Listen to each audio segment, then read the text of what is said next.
The rain did not fall so much as it laid siege. It came down in cold, determined sheets that turned the rutted country road into a ribbon of black mud and swallowed the sound of hooves as if the world itself wished to hush any witness. In such weather, even the proudest carriage learned humility. Wheels sank, horses balked, and travellers discovered that rank did not bargain with a storm. That was how Amelia Hartwood found herself on foot, with her cloak pulled tight at the throat, her bonnet strings cutting faintly into her jaw, one gloved hand clenched around a valise that had belonged to her mother, and the other bracing against the wind. She learned long ago to measure her pride in useful units. Pride could not buy a dry bed. Pride could not coax a coachman to risk a flooded ford. Pride, in the end, could not keep grief from hollowing a home, nor debt from taking it. She had taken what remained of her dignity and fitted it to her circumstances the way one might refit an old gown. Turned seams, let down a hem, stitched in patience where silk once lay. No title rested on her name, no father's protection remained. He had gone to ground in the churchyard 2 years past, leaving only a thin legacy of respectability and a thicker stack of unpaid accounts. Amelia had paid what she could, apologized for what she could not, and learned to smile without inviting familiarity. It was a delicate education, and she had studied it as seriously as any young lady once studied music.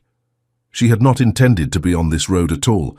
Her aunt, her only relation with both means and temper, had summoned her to the estate in Berkshire, where she kept house for a widowed brother-in-law and ruled the servants with the satisfaction of one born to command.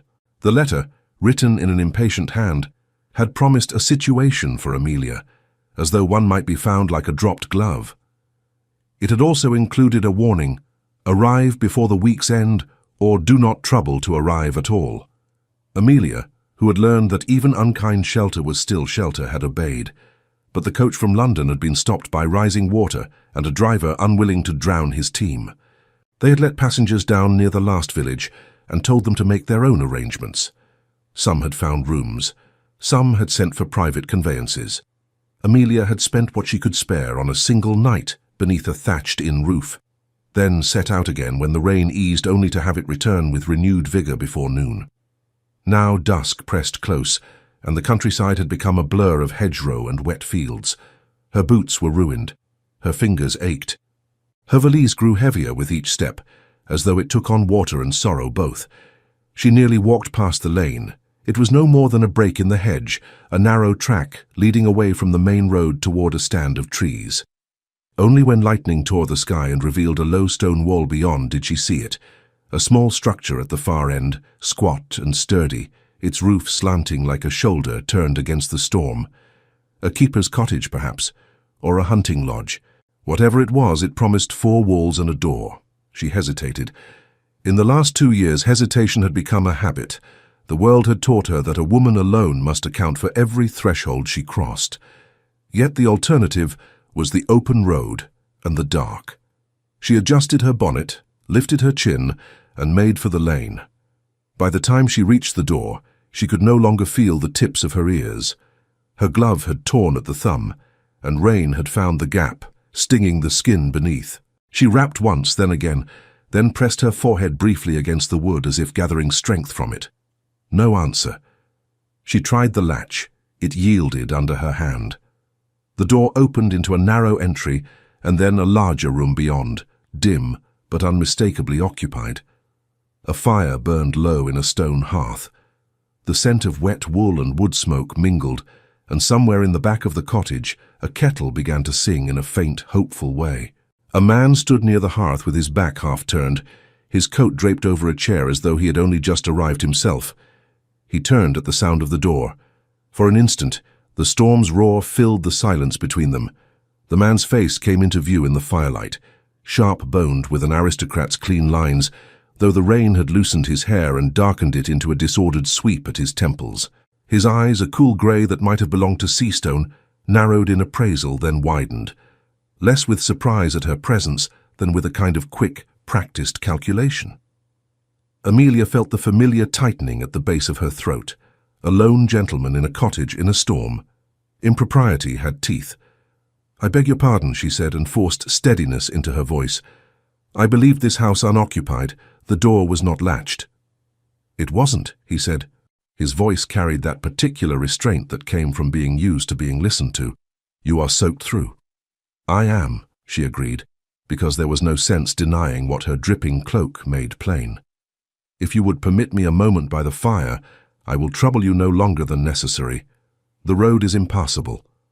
His gaze slid over her worn but carefully mended cloak, the plain bonnet, the valise held close as if it were a shield. He did not leer. That in itself was not quite comfort. It made him harder to read. You may come in, he said at last, as if granting access to something more guarded than a cottage. Close the door. The wind will steal the heat. Amelia stepped inside and shut the door behind her. The cottage felt smaller with the two of them in it. She kept her distance, moving toward the hearth with cautious steps. Heat reached for her like a hand, and she almost sighed. Only then did she notice the other signs: a saddle near the wall, a riding crop, a damp hat set carefully atop a chest. A gentleman travelling alone, then. Not a keeper, not a servant. The cottage was likely meant for someone of his sort. I did not mean to intrude, she said again, because the words were armor and habit. If there is a family— There is no family here, he answered. Not tonight. Something in the way he said it, flat, final, made her look up. His expression had settled into a kind of guarded calm. He was not young, though not old. Perhaps 30, perhaps a year or two more. The sort of man who had learned to wear self-command as a second coat, even when wet and weary. And you? He asked. What are you doing on this road alone? Amelia had learned, too, that truth required careful portioning. I am travelling to Berkshire, she said, to my aunt's home. That is not an answer, he said, but his tone remained even. It is the only one you are entitled to, she replied before she could stop herself. For the first time, something like amusement flickered in his eyes, quick as flame. It vanished just as swiftly. I suppose I deserve that, he said. The road is no place for a lady without escort. I am not entirely without escort, she said, and did not add that her escort was necessity. He glanced at the valise. Does it speak? Amelia surprised herself with a small, genuine laugh. It felt odd in her chest, as though laughter had become a room she seldom entered. No, she said, but it does weigh enough to argue. He nodded as if conceding the point. Then, with a motion that was neither intimate nor dismissive, he gestured toward a chair near the fire. Sit, you're shivering. She was, though she had tried to will herself into stillness. Her body had never been able to lie as convincingly as her face. She sat, keeping her back straight, hands folded atop her valise. The firelight threw shifting shadows across the room. On a shelf above the hearth sat a few battered books and an empty decanter. A hunting print hung crooked on the wall. The cottage was plain, but it had been maintained. Someone cared for it, at least enough to keep it ready. The man crossed to the kettle, poured steaming water into a cup, and set it on the table near her. Tea, he said. Of a sort. Amelia stared at it, as though it might be a trick. Then she lifted it carefully, warmed her fingers against the porcelain, and took a sip. It was weak, but it was hot. Thank you, she said. He did not sit. He paced once, then stopped near the window, looking out at the darkness as if trying to see through it. You can't, she said softly. He turned. The road, she clarified. No one can see through this. Not even a duke. The words escaped her with no intention behind them, as though some part of her had recognized him before her mind would admit it. The shock of her own boldness made her cheeks warm. His stillness confirmed the truth. He did not ask how she knew. He did not deny it. His gaze sharpened, not with anger but with a heightened awareness, as if the board had shifted beneath a chess piece. You have met me? He asked. No, Amelia said, and shook her head. But you carry yourself as though the world steps aside for you. A faint, humorless curve touched his mouth. It usually does. Amelia set the cup down, suddenly conscious of the chair's proximity to the fire's proximity to him, the entire closeness of a cottage that had not expected two. I meant no offense, she said. I'm rarely offended by accuracy, he replied. And you are? She considered giving a false name. She could easily. She had practice at making herself smaller, less noticeable, less memorable. But something in the way he watched her, alert, appraising, weary, made her choose the truth. Perhaps it was that a duke, of all people, might not care enough to use it against her, or perhaps it was simply exhaustion. Amelia Hartwood. He repeated it once, as if testing the sound. Hartwood, he said. Not a name I know. No, she said. It is not a name that opens doors. His eyes flicked to hers. For a moment she wondered if he understood more than she intended. Then the kettle hissed again, and the cottage returned to its small, practical life. Frederick Hulston, he said, Duke of Valemont. So the rumours had been true. Valemont, the ancient house whose lands lay in the north, whose title was spoken with the sort of reverence reserved for old cathedrals and old money. Amelia had once read of him in the society pages, when her mother still lived, and such things still seemed like stories rather than fences. A duke who had inherited young, whose mother had died not long after, whose father had been remembered as severe. A duke rumoured to be on the brink of an alliance with a family even richer than his own. She lowered her gaze, because that was what one did in the presence of rank, though she had never quite managed the instinct. Your Grace. He inclined his head, not quite a bow. Miss Hartwood. Outside thunder rolled, and the cottage trembled in response. A gust of wind drove rain hard against the window, and for a moment the glass seemed to shudder like a living thing. Frederick looked toward the door again, and Amelia saw, beneath his composure, an edge of tension. Not fear of the storm. He did not strike her as a man who feared weather, but fear of what the weather might force. You were walking, he said. Where is your carriage? I had none, Amelia replied. None at all. No. His jaw tightened slightly. Then you were sent alone. I sent myself, she said, though it was only partly true. I had no other option. He did not respond at once. The silence stretched, filled by the rain and the soft crackle of the fire. Options, he said finally, almost to himself. It's remarkable how little they mean when circumstance decides otherwise. Amelia watched him, curiosity stirring despite caution. Dukes did not usually speak of circumstance as though it were a tyrant. They were the tyrants, at least in the stories told by those outside their walls. Your Grace, she said carefully, if you have servants nearby. I do, he said. Not here. My horse threw a shoe near the ford. The nearest village had a smith who promised help by morning if the water falls. His mouth tightened again. Until then, I am as trapped as you. Trapped. The word fell into the cottage like a dropped coin. It made her suddenly aware of the rules that governed her life, rules that had been stitched into her bones. Never be alone with a gentleman, never be found under the same roof without chaperone, never give anyone reason to speak your name with a smirk. Those rules had been designed to protect women like her, but they had also been designed to control them.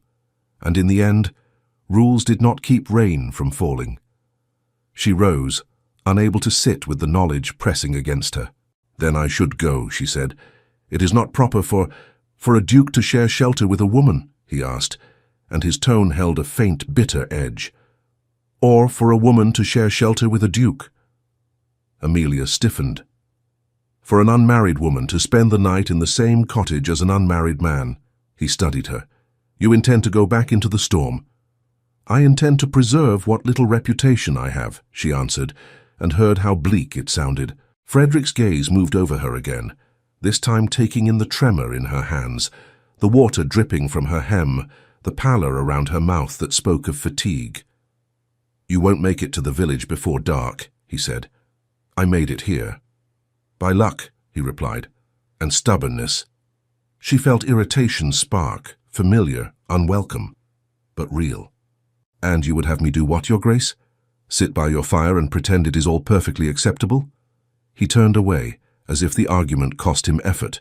He dragged a hand through his damp hair. For a moment, the image of him from the society pages, polished, distant, fell away, and what remained was a man worn thin by obligations that did not pause for storms. You believe I want this? He asked quietly. Amelia faltered. I did not say... I have spent my life being told what is acceptable, he went on, voice low. What is expected? What must be done to keep a name intact? He looked at her then, and the intensity of his attention made the room feel smaller still. Do you know what it is, Miss Hartwood, to have your very breathing weighed against a legacy? Amelia's first instinct was to deny his comparison, to insist that his burdens were gilded. Yet something in his eyes stopped her. It was not self-pity. It was the particular exhaustion of someone trapped inside a role too big to step out of. I know, she said slowly, what it is to be weighed, not as a person, as a problem. His expression shifted, almost imperceptibly. Recognition, perhaps. The cottage door rattled suddenly as wind struck it. Amelia flinched. The sound reminded her too sharply of other doors, of creditors knocking, of neighbours murmuring. She had always been one knock away from disgrace. Tonight she was one roof away from it. Frederick crossed to the door and tested the latch with a practised hand. It will hold, he said, more to the room than to her. Then, after a pause, he added, You may take the bed. Amelia blinked. The bed. He gestured toward a narrow doorway at the back. There is one. I will take the chair. That is unnecessary, she said quickly. I cannot accept. You can, he interrupted, and there was command in it, the kind that made servants move. Then he softened, as if remembering she was not bound to obey him. You look half dead with cold. I won't have it on my conscience that you fell ill because I insisted on propriety. Her pride rose again, stubborn as ever. My health is not your responsibility. Tonight it is, he said simply, because my roof is the only one available. It was an odd way of claiming ownership, my roof, when it was a hunting cottage in the middle of nowhere. Yet perhaps for a man like him, shelter was always his by inheritance, by expectation. Amelia felt the weight of that, the distance between them, and at the same time, the strange equality forced by the storm. She hesitated, then nodded once. Very well, she said, because she was cold and tired and because refusing kindness out of pride had never improved her circumstances. Frederick moved with a kind of restrained efficiency, stirring the fire, hanging her cloak near enough to dry, offering her a blanket from a chest. He did not touch her. He kept his distance in a way that suggested conscious choice. Amelia took the blanket. Her fingers brushed the rough wool and trembled. She did not know whether the tremor came from cold or from the awareness of how thin the line was between safety and scandal. For you should remove your wet shoes, he said, and his tone turned almost brusque as if kindness embarrassed him. Amelia's cheeks warmed again. I am capable of tending to myself. I don't doubt it, he replied, and something in his voice, respect perhaps, made her pause. But capability does not prevent frostbite. She gave him a look that might have been annoyance, might have been reluctant gratitude, then turned toward the back room with the blanket and her valise held close. The bed was narrow, the coverlet plain. A small window looked out into darkness, rain streaking the glass like tears. Amelia set her valise on the floor and sat on the edge of the mattress, suddenly uncertain. She had accepted the bed, yes, but sleep was another matter. How could she sleep with a duke in the next room? How could she sleep with her future balanced on a rumour? She removed her shoes and rubbed her feet, wincing at the raw spots. When she stood, the room tilted slightly. Fatigue and hunger made her lightheaded. She lay down fully clothed, blanket pulled over her, and stared at the ceiling beams. In the other room, Frederick moved about, the creak of floorboards marking his steps. At some point he spoke, perhaps to himself, perhaps to the fire. His words were muffled. Amelia closed her eyes and tried to let the storm's rhythm lull her. But memory did not lull. It sharpened. She remembered her mother's voice, gentle but firm, instructing her in the ways of women who had little power. We must be careful, Amelia, she had said. We must always be careful. Society forgives men their storms, but not women. Careful, always careful. Yet tonight, careful had not been enough to keep her from this cottage, this roof, this duke. She heard Frederick stop moving. Silence settled. Then, quietly, the back room door creaked. Amelia's eyes snapped open. She sat up, heart hammering. Frederick stood in the doorway, one hand braced against the frame as though he did not trust himself to step farther. The firelight from the main room touched his face from behind, leaving his features half in shadow. He did not look like a man seeking advantage. He looked like a man on the brink of a decision he had resisted for too long. "I won't come in," he said, voice low. We need to speak." Amelia tightened her grip on the blanket. "About what?" "About what will happen when morning comes," he replied, her stomach clenched. "In the morning I will leave. I will go to my aunt's and if someone saw you come here?" he asked. "No one did," she said quickly. "You don't know that," he countered. "The smith in the village may talk. A groom might ride out at first light and find 2 sets of tracks. Someone might have noticed you on the road. People notice what amuses them." Amelia swallowed. She knew the truth of it. Scandal was rarely born of certainty. It fed on suggestion. "What do you want from me, Your Grace?" she demanded, and the sharpness of it surprised her. But fear made blades of words. "Do you intend to threaten me into silence? I have no interest in your secrets." His eyes flashed. "I am not threatening you." "Then why are you standing there?" she asked. "Why are you speaking of what someone might say?" He exhaled slowly, as if steadying himself. "Because someone is already poised to say it about me." Amelia's brow furrowed. "About you." Frederick stepped back into the main room, and after a moment Amelia rose and followed, keeping the blanket around her shoulders like a barrier. She stopped near the doorway, unwilling to cross fully into the room where the fire made everything too intimate. Frederick stood near the hearth, staring into the flames as though they held answers. "I am to be married," he said, and the words fell like stones. Amelia felt something twist in her chest, not jealousy, not yet, but the ache of understanding. Of course he was. Dukes were always to be married. Their lives were stitched to alliances and heirs and the continuation of names that had existed long before any single man carrying them. "I have heard," Amelia said, "because honesty cost less than pretense. In London." His mouth tightened. "Then you know it is considered settled." "I know society considers many things settled," she replied, "even before the people involved have spoken." A short, humorless laugh escaped him. If only that were the worst of it. He turned then, and Amelia saw the strain in his face more clearly, the tightness at the corners of his eyes, the controlled set of his shoulders. "The alliance," he said, "is with the Ashfords. My solicitor calls it necessary. My uncle calls it prudent. My tenants call it salvation, though they would not use the word." He paused. "I call it a cage." Amelia did not know what to say to that. Sympathy for a duke felt like a strange indulgence, yet the despair in his voice was unmistakably human. "You could refuse," she said softly. He looked at her as if she had offered a child's solution to a war. "Refuse, and watch every person who depends upon Valemont suffer the consequences. Refuse and invite Parliament's whispers about my debt. Refuse and prove every rumor about my incompetence true." His jaw worked. "Refusal is not a luxury afforded to me." Amelia's fingers tightened on the blanket. She understood duty in her own way. She had paid debts not of her making. She had swallowed pride to keep a roof over her head. Yet his duty was a machine that crushed more than just him. "And tonight?" she asked. "What does tonight have to do with that?" Frederick's gaze held hers. "Everything," he said. The storm seemed to lean closer, pressing rain against the cottage, urging confession. "My betrothed's brother," Frederick said, "is not a kind man. He has made it his sport to collect evidence of other people's failings. He believes it gives him leverage." His eyes darkened. "He believes I am vulnerable to scandal."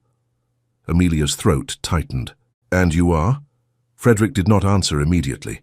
Instead, he moved to the table and picked up a folded paper she had not noticed before. He held it between 2 fingers, as though it disgusted him. "This was delivered to me in London," he said. "An anonymous note. It suggested with considerable vulgarity that I have grown tired of my impending marriage and might be persuaded to amuse myself with someone unconnected." His gaze flicked to Amelia. "Someone like you." Amelia felt heat rush to her face, a mixture of indignation and humiliation. "I beg your pardon?" I did not write it, Frederick said sharply, and then quieter, but the intent is clear. They want me compromised before the marriage. If I appear dishonorable, the Ashfords can demand more, or withdraw and leave me ruined. He clenched the paper. Tonight was not supposed to happen, but now that it has, now that you are here, there is a possibility they will try to use it. Amelia's mind raced. She saw it as clearly as if it were already being whispered in a drawing room. The Duke of Valemont found overnight with a young woman of no title, a woman desperate enough to be alone on the road. The insinuations would right themselves. I will leave before dawn, she said quickly. No one will see me. Frederick shook his head once. You think that will protect you? Or me? It might, Amelia insisted, though doubt trembled beneath her words. He stared into the fire again, and when he spoke his voice had changed, lower, heavier, as if he had crossed some internal line. There is one way, he said, to ensure no one can turn tonight into a weapon. Amelia's breath caught. What way? He did not look at her when he answered, as though he could not bear to witness her reaction. I could marry you. The cottage went still. Even the rain seemed to pause for a heartbeat before resuming its relentless fall. Amelia stared at him, certain she had misheard. That is impossible, she whispered. Frederick turned then. The firelight caught his eyes, making them look almost silver, and in them Amelia saw something dangerous, not lust, not cruelty, but a fierce, desperate resolve. Nothing is impossible, he said, only unthinkable. Amelia's hands went numb. You have never spoken to me before tonight. You do not know me.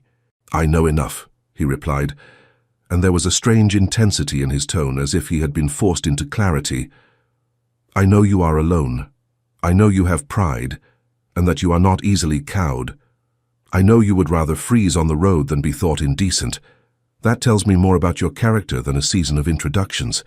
She shook her head, overwhelmed. Your Grace, you are to be married to another woman. He flinched slightly, as if the reminder struck a bruise. I am to be, he said, and I despise it. This marriage would free me from that alliance. It would rob the Ashfords of their leverage. It would silence anyone who dares suggest I took liberties tonight. His voice roughened. It would also ruin you, if you refuse and they speak anyway. Amelia's stomach turned. She could see the trap from both sides. If she said no, she returned to her precarious life and risked being branded a scandalous adventuress. If she said yes, she stepped into a world that would never truly accept her, bound to a man who offered marriage not as devotion, but as defense. It is an impronunciable proposal, she said, the Portuguese phrase shaping itself into English in her mind as something unspeakable. No decent man would offer it. No sensible woman would accept it. Frederick's mouth tightened. I am not offering decency. I am offering survival. And what of affection? Amelia asked, surprising herself. Her voice trembled, but she held his gaze. What of choice? Am I to be nothing but your shield? For the first time, Frederick looked openly pained. I don't know, he admitted. I only know that I cannot allow them to destroy Valemont, and I cannot... He stopped, and something in his throat worked as if the words were hard. I cannot pretend I did not see you tonight. The way you spoke to me, the way you stood your ground. It has been a long time since anyone did. Amelia's heart thudded slow and heavy. In that confession, she heard loneliness, not the romantic sort painted in novels, but the real, grinding loneliness of a life lived under scrutiny, where every conversation carried an angle, every smile carried calculation. She stepped closer to the fire without meaning to, drawn by warmth, by the strange gravity of truth. You do not want to marry me, she said quietly. Frederick's gaze lowered to her hands, clutching the blanket. I don't know what I want, he said. I know what I must do, and tonight has made the distinction unbearable. Amelia looked at the flames. They did not care who fed them. They consumed whatever was offered. If I agreed, she said slowly, I would become the Duchess of Valemont. Yes. I would be hated, she whispered. By your peers. By the woman you were meant to marry. By anyone who believes I trapped you." He did not deny it. "Yes," he said again, harsher now. "And you would never be lonely again." The words struck harder than any threat. Amelia had learned to live with loneliness, to treat it like a cold room one endured. Yet the idea of never being lonely, of having a place that could not be taken by a creditor's letter, of having a name that could not be brushed aside, made her pulse race. And yet. She looked at Frederick then, really looked, and saw not only the Duke, but the man beneath the title. He was offering her a life and a prison at once. He was offering himself as protection, and using her as protection in return. It was transaction, yes, but it was also, she could not deny it, an invitation into a truth he rarely spoke aloud.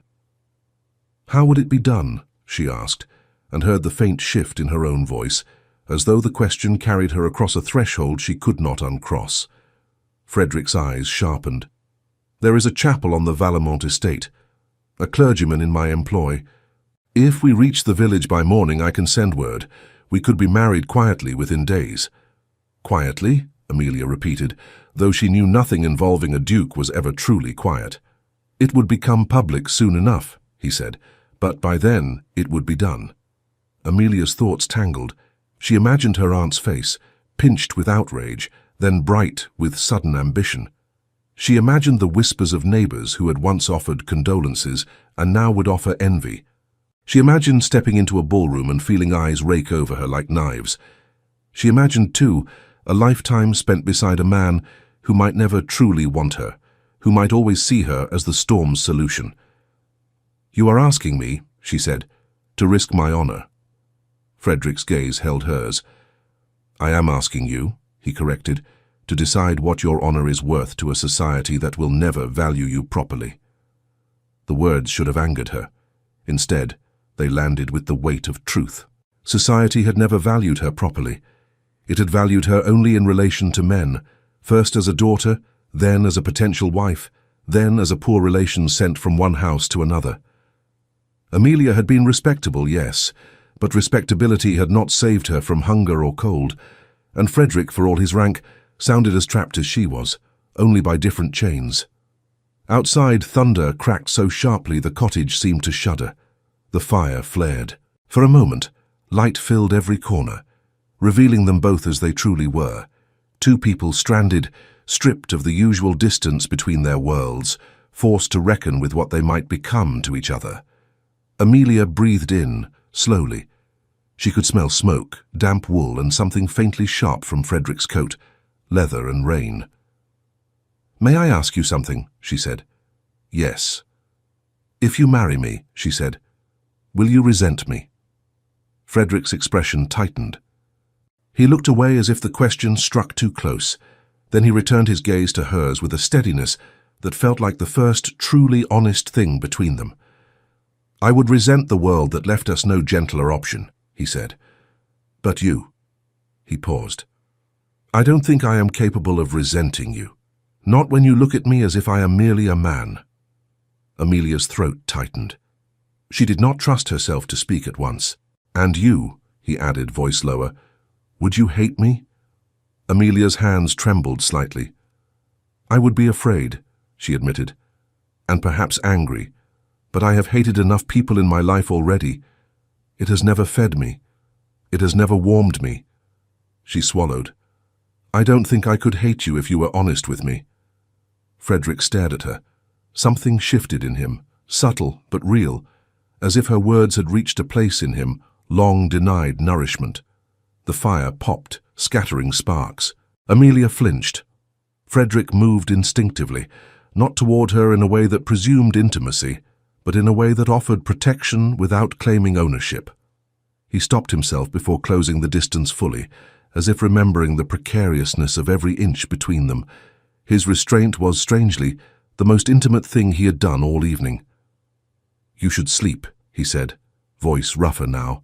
"And you should not make proposals you might regret in daylight," Amelia replied, though there was no accusation in it, only warning.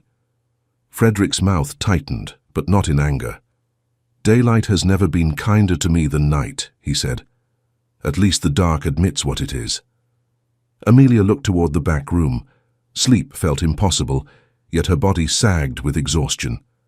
She could not think clearly if she remained awake, caught in fear and flame. "I will consider what you said," she told him, and heard how fragile it sounded, like a promise made on thin ice. Frederick nodded once. "That is all I ask," he said.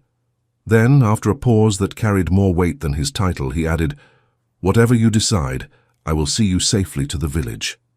Amelia turned away, blanket tight around her shoulders, and returned to the narrow bed. As she lay down, the storm's sound seemed to fill her ears, but beneath it was the echo of his words. Survival, legacy, loneliness. In the other room, Frederick sat by the fire. Amelia could sense him there, as one senses a presence even through walls. She wondered what he saw when he stared into the flames. She wondered if he regretted speaking, or if he feared the silence more. Sleep did not come quickly. When it did, it came in fragments. Her mother's face fading, her father's hands ink-stained from ledgers, her aunt's cold voice, Frederick's eyes in firelight, looking at her as if she mattered. Sometime in the night, the rain softened, though it did not stop. Amelia woke once to the sound of Frederick moving quietly, replenishing the fire. She lay still, listening, and in that stillness she recognized something she had not expected to find here. Not safety, not yet, but the possibility of it. Morning would demand an answer. Morning would pull them back into the world and its rules. But the night, this single night, had already bent something in both of them, like a branch forced by wind into a new shape. Some storms did not pass. They rewrote the land. They rewrote lives. And in the pale hours before dawn, with rain whispering against the cottage and a duke sitting guard by the fire, Amelia Hartwood realized she was no longer merely traveling toward her aunt's house. She was traveling toward a choice that could erase her or remake her. And Frederick Halston, Duke of Valemont, who had been trained his entire life to treat choice as illusion, waited in the next room for a woman with no title to decide whether she would become his salvation or his ruin. Dawn came reluctantly, as though the sky itself had reservations about what daylight might reveal. Amelia woke to the sound of Frederick moving in the other room, quiet, deliberate sounds that suggested he had been awake for some time. The cottage felt different in the grey morning light, less intimate perhaps, or more honest. The fire had burned low, and through the narrow window she could see the storm had gentled into a steady drizzle that blurred the landscape into soft edges. She sat up slowly, her body stiff from sleeping in her clothes. Her hair had come loose from its pins during the night, and she gathered it with trembling fingers, aware that she looked nothing like a woman who might become a duchess. She looked instead like what she was, a traveller caught between destinations, wearing yesterday's dignity. When she emerged from the back room, Frederick stood near the hearth with his coat already on, his expression unreadable. He had the look of a man who had spent the night wrestling decisions and reached an uneasy truce with them. His eyes found hers immediately, and in that glance Amelia felt the weight of the question neither had yet spoken aloud in daylight. "The rain has eased," he said, as if reporting weather were safer than acknowledging what lay beneath it. "So I see," Amelia replied. A silence opened between them, vast and careful. Frederick broke it first. "I meant what I said last night," he told her. Every word. Amelia's hands tightened on the edge of her cloak, which she had retrieved from where it hung near the fire. The fabric was still damp in places, but warmer than it had been. She wondered if he had tended it while she slept, adjusting its position to catch more heat. The thought made her chest ache in a way she did not fully understand. "I know you did," she said quietly. "And?" His voice held a tension that reminded her he was not as certain as he pretended. Amelia looked at him, really looked, and saw the man who had offered her survival wrapped in a proposal that should never have been made. She saw the Duke who despised the alliance that awaited him. She saw the loneliness he had confessed to in firelight, and beneath all of it, she saw something she had not expected. Hope. Not for love, perhaps. Not yet. But for something other than the grinding machinery of duty and debt. "I have a question first," Amelia said. Frederick nodded once, granting permission. "If I say yes," she began, choosing her words with the care of someone stepping across ice, What happens to the woman you were meant to marry? Will she be humiliated? Frederick's jaw tightened. She will be relieved, he said, and there was a bitter edge to it. Catherine Ashford does not wish to marry me any more than I wish to marry her. She told me as much at our last meeting, though she phrased it with the politeness required of her station. His eyes darkened. It is her brother and my uncle who arranged this. She is as much a pawn as I am. Amelia absorbed this. It did not entirely ease her conscience, but it shifted the equation. If Catherine Ashford was trapped too, then perhaps Amelia's acceptance was not theft but mutual liberation, or at least a different kind of cage for everyone involved. "And your uncle?" she asked. "He will be furious." "He will," Frederick agreed, "but my uncle does not hold the title. I do. His fury will exhaust itself eventually, and he will adjust. He always does." There was no affection in his tone when he spoke of family, only a weary pragmatism. Amelia looked toward the window. Outside, the countryside emerged from the storm's veil, green and clean and indifferent to human complications. She thought of her aunt waiting in Berkshire, of the situation that had been promised, likely a position as governess or companion, something respectable and suffocating. She thought of the life she had been traveling toward, small, safe, silent. Then she thought of what Frederick offered, perilous, public, impossibly strange. A life that would require her to learn how to be someone she had never imagined becoming.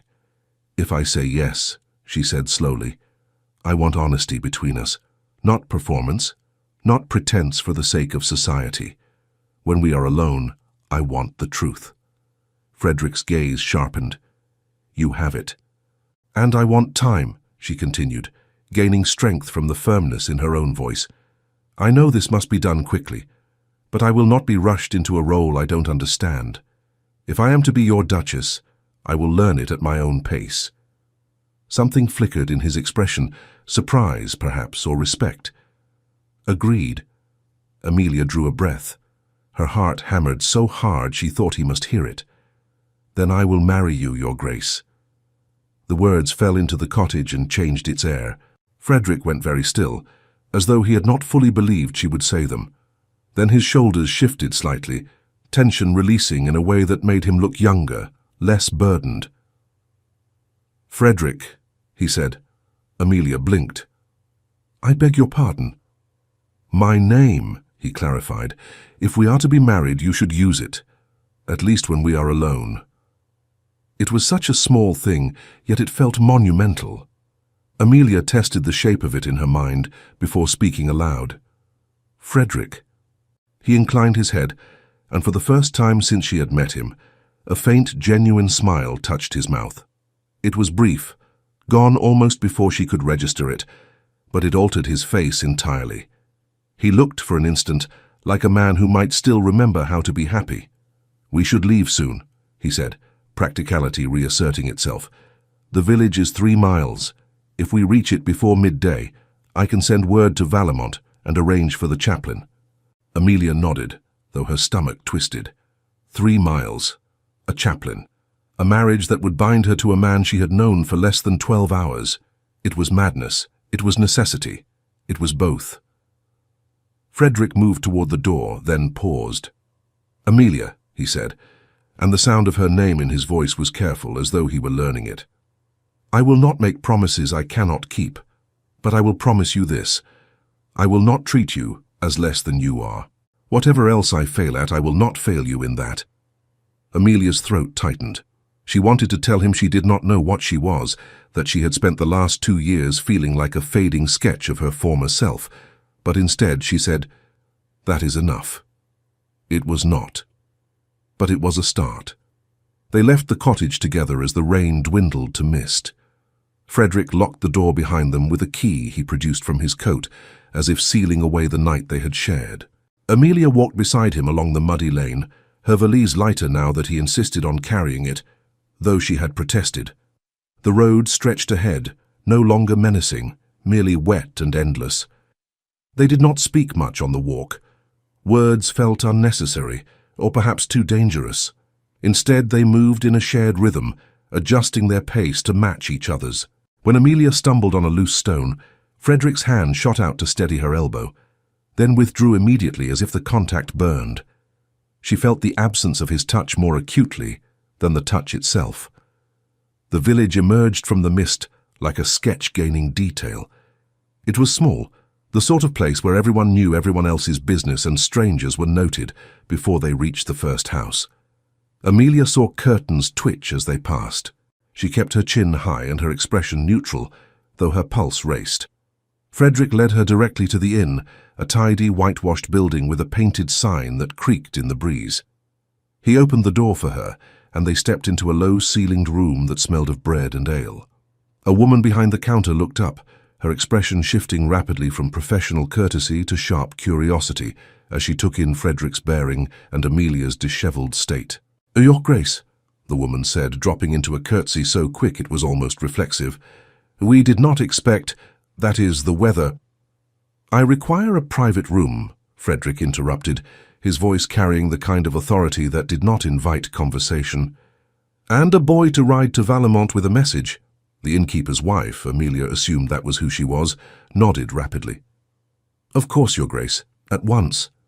Her eyes slid to Amelia, bright with questions she would not dare ask. Frederick did not introduce Amelia.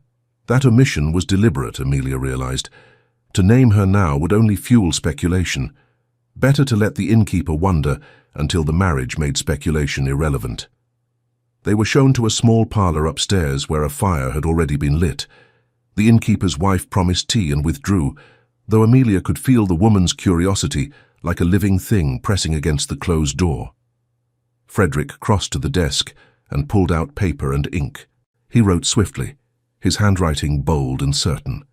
When he finished, he sealed the letter with wax and his signet ring, then called for the boy who appeared within moments, a gap-toothed lad who stared at Frederick with awe and at Amelia with frank curiosity. "Ride to Valemont," Frederick instructed, handing over the letter and a coin that made the boy's eyes widen. "Give this directly to Mr. Graves, the steward, no one else. Tell him the Duke requires his immediate attendance here, along with the chaplain. Can you remember that?" The boy nodded so hard Amelia thought his head might come loose. "Good. Go." The boy fled. Frederick turned back to Amelia, who had taken a seat near the fire. She felt strange sitting in a room that was not quite public, not quite private, with a man who was not quite a stranger, but not quite familiar. The rules of propriety had already been bent beyond recognition. Now they waited to be rewritten entirely. "It will take him 2 hours to reach Valemont and my steward, perhaps another 2 to prepare and return," Frederick said. "We have time." Time. The word felt both too much and too little. Amelia looked at her hands, still faintly numb from the cold. Time for what? Frederick sat in the chair across from her, and in the daylight she saw the exhaustion around his eyes more clearly. He had not slept, she realized. He had kept watch all night. "Time to change your mind," he said. Amelia's head snapped up. "Do you want me to?" "No," he said, and the word came out rough. "But I want you to be certain. Once this is done, there is no undoing it. You will be the Duchess of Valemont. Your life will never be your own again, not in the way it was. Every decision, every word, every appearance will be weighed and judged. You will be hated by some simply for existing. Others will try to use you." His gaze held hers. "I need to know you understand that." Amelia considered his warning. It should have terrified her. Perhaps it did. But it also clarified something she had been circling since the night before. "I have spent 2 years being invisible," she said quietly. "I have been the poor relation, the one people look past. I have curtsied to women who pitied me and smiled at men who dismissed me. I have been careful and small and grateful for crumbs." She lifted her chin. "If I am to be hated, let it be for something other than my poverty. Let it be because I dared." Frederick stared at her, and in his expression Amelia saw something kindle, not desire, though perhaps desire was part of it, but something fiercer, admiration. "You are stronger than you know," he said. "I am as strong as I had to be," Amelia corrected. "There is a difference." He smiled then, a real smile that reached his eyes and made them warm. "You will fit Valemont better than I do," he said. "The house has always preferred strength to birthright. Before Amelia could respond, a knock came at the door. The innkeeper's wife entered with a tray of tea and bread, her eyes darting between them. She set the tray down with exaggerated care, as though any sudden movement might disturb something fragile. "Will you be staying long, Your Grace?" she asked, and Amelia heard the subtext, "Will you be staying together?" "Until my steward arrives," Frederick replied, offering no further explanation. The woman curtsied again and left, though Amelia suspected she would be listening at the door. Frederick poured tea with the same efficiency he brought to everything. He handed Amelia a cup, and their fingers brushed. This time, neither pulled away immediately. The warmth of his hand lingered against hers for a heartbeat longer than necessary. "Thank you," Amelia said, though she was not certain whether she meant for the tea or something else. They drank in silence, and in that silence, the weight of what they were about to do settled over them like snow. Amelia thought of her mother, who had married for love and still ended up widowed and in debt. She thought of her father, who had loved his family, and still could not save them from ruin. Love, she had learned, was no shield, but honesty, the kind Frederick had promised, that might be something steadier. "Tell me about Valemont," she said, because she needed to fill the quiet with something other than her own fears. Frederick leaned back in his chair, cup cradled in both hands. "It is old," he said, "built in the 15th century, though parts have been added and rebuilt over the years. The south wing is newer, only 200 years old." A faint, wry smile. "My family has occupied it for 9 generations. Each one has added their burden to the walls." "Is it beautiful?" Amelia asked. He considered. "It is imposing. Whether that is the same as beautiful, I cannot say. The gardens were my mother's project. She planted roses and lavender and made the east terrace into something softer than the house deserved." His expression shadowed. "She died when I was 17. The gardens have been maintained, but they are not the same." Amelia heard the grief beneath his words, old but unhealed. "I am sorry," she said. Frederick nodded once, accepting the sympathy without dwelling on it. "And you?" he asked. "What will you miss from your old life?" Amelia almost laughed. "Very little," she admitted. "My parents are gone. My home was sold. My friends, if I had any, have married or moved on. I will miss—" She paused, searching for something true. "I will miss the freedom to be unnoticed." "You will never be unnoticed again," Frederick said, and it sounded like both a promise and a warning. The morning stretched. They talked in careful increments, revealing pieces of themselves the way one might reveal cards in a game where the stakes were unclear. Frederick spoke of his childhood, of lessons in duty and silence, of a father who had loved the estate more than his son. Amelia spoke of her mother's gentleness, her father's optimism, the slow erosion of comfort into necessity. Neither spoke of love. That remained unspoken, a territory too uncertain to map. At 1:30, the sound of hooves on cobblestone drew them to the window. A carriage had arrived, fine and black, and bearing the Valemont crest on its door.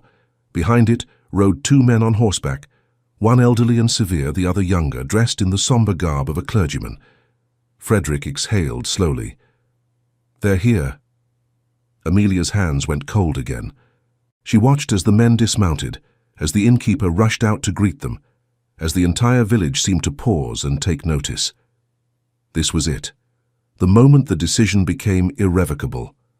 Frederick turned to her. "Are you ready?" Amelia wanted to say no. She wanted to say she needed more time, more certainty, more of something she could not name. But she looked at Frederick's face and saw the same fear mirrored there, the same desperate hope that this might be the right kind of mistake. "Yes," she said, and rose to her feet. They descended the stairs together. The innkeeper's wife stared openly now, all pretense of discretion abandoned. In the main room, the steward, Mr. Graves, Amelia assumed, stood waiting with the chaplain. Graves was a man of perhaps 60, with silver hair and the kind of posture that suggested he had spent a lifetime managing other people's crises. His eyes moved over Amelia with sharp assessment, but he said nothing. The chaplain was younger, nervous, clearly uncertain why he had been summoned with such urgency. "Your Grace," Graves said, bowing, Your message was unexpected. I am aware, Frederick replied. Mr. Graves, Reverend Alcott, may I introduce Miss Amelia Hartwood? We are to be married. Today. The silence that followed was absolute. Graves's expression barely shifted, but Amelia saw the shock register in the tightness around his eyes. The chaplain paled. Your Grace, Graves began carefully. There are arrangements, announcements, which will be made after, Frederick interrupted. The marriage will take place here within the hour. You will serve as witness, along with the innkeeper. Reverend Alcott will officiate, is that clear? Graves looked as though he wished to argue, but years of service had taught him when argument was futile. Perfectly clear, Your Grace. The chaplain swallowed visibly. Yes, of course. If Your Grace wishes, I do, Frederick said, and the firmness in his voice left no room for doubt. Amelia stood silent through the exchange, acutely aware that she was being discussed as though she were a piece of urgent business, rather than a bride. Yet she understood the necessity. To delay was to invite interference, scandal, ruin. Speed was their only defense. Graves turned his attention to Amelia, and his gaze was not unkind, merely calculating. Miss Hartwood, he said, inclining his head, I trust you are entering this union willingly. It was a pointed question, and Amelia recognized it for what it was. Graves ensuring she could not later claim coercion. She appreciated the precision of it. I am, she said clearly, entirely willingly. Graves studied her a moment longer, then nodded. Very well. Reverend, if you would prepare. The chaplain, still looking as though he had been swept up in a whirlwind, nodded and began pulling a prayer book from his satchel. Frederick leaned close to Amelia, his voice low. There is still time, he murmured, if you wish to leave. Amelia looked up at him. His face was tense, guarded, but she saw the vulnerability beneath, the fear that she might indeed walk away and leave him to face the Ashfords and his uncle, and the grinding machinery of expectation alone. I am not leaving, she whispered back. His eyes searched hers, and whatever he found there seemed to steady him. He straightened and offered her his arm. They were married in the inn's small parlour, with the fire crackling and the rain beginning again outside. The ceremony was brief, the words ancient and formal, spoken by a chaplain who stumbled only twice. Amelia's voice shook when she made her vows, but she made them clearly. Frederick's voice was steady, though his hand trembled faintly when he slid a ring onto her finger, a ring Graves had produced from his pocket, simple gold, likely kept for emergencies. When the chaplain pronounced them man and wife, Frederick did not kiss her.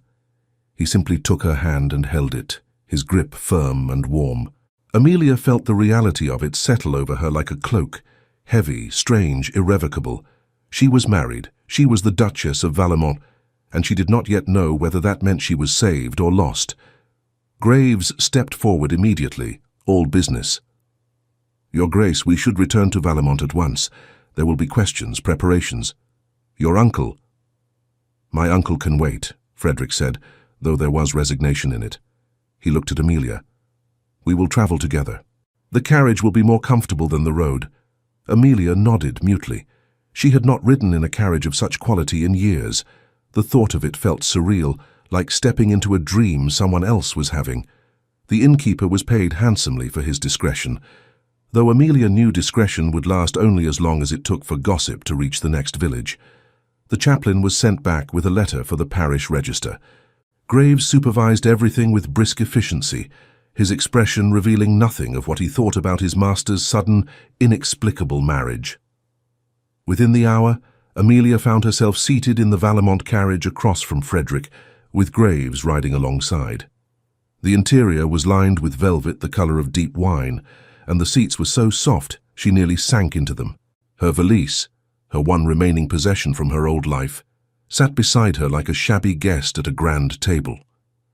As the carriage rolled forward, Amelia looked out the window and watched the village recede. She thought of her aunt in Berkshire, still expecting her arrival. She thought of the life she had been travelling toward, now abandoned as completely as the cottage in the storm. Frederick sat across from her in silence, his gaze turned outward. He looked like a man who had just won a battle, but was not yet certain of the war. What happens now? Amelia asked quietly. Frederick's eyes shifted to hers. "Now," he said, "we face Valemont, the house, the staff, my uncle, and eventually the world." "In that order?" Amelia attempted lightness, though her stomach churned. A faint smile touched his mouth. "If we are fortunate." They rode in silence for a while, the carriage swaying gently over the improved roads as they moved deeper into Valemont land. The countryside grew more manicured, hedgerows giving way to stone walls, fields to parkland. Amelia saw sheep dotting the hills, a tenant's cottage with smoke rising from the chimney, a cluster of workers who paused to watch the carriage pass. "They will talk," Frederick said, following her gaze. "People always talk," Amelia replied. "Not about me," he said. "Not like this. I have always been predictable, dutiful." His mouth twisted. "Boring, some might say." Amelia looked at him. "You are not boring." He met her eyes, and something passed between them, acknowledgement, perhaps, or the beginning of understanding. "Neither are you." The words settled into her, unexpected warmth in a cold season. She looked down at the ring on her finger, turning it slowly. It fit well enough, though it was clearly not made for her. Another woman's ring, perhaps, or simply kept ready for expediency. "Whose ring is this?" she asked. Frederick glanced at her hand. "My mother's," he said. "Graves keeps the family pieces. I asked for something simple." Amelia's fingers stilled. She wore a dead woman's ring, given in haste, in a marriage arranged by storm and necessity. It should have felt wrong. Instead, it felt like a kind of inheritance, the weight of history passing into her keeping whether she was ready or not. "She would have liked you," Frederick said suddenly. Amelia blinked. "You cannot know that." "I can," he insisted. "She despised pretense. She valued honesty above lineage. You would have reminded her of herself." Amelia did not know what to say to that. The compliment felt too large to accept, yet she sensed Frederick meant it. The carriage turned, and through the window Amelia saw the gates of Valemont, tall, iron, imposing.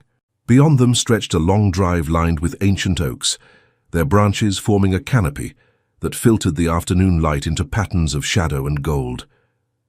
And at the end of the drive, rising from the landscape like something conjured from stone and time, stood Valemont itself.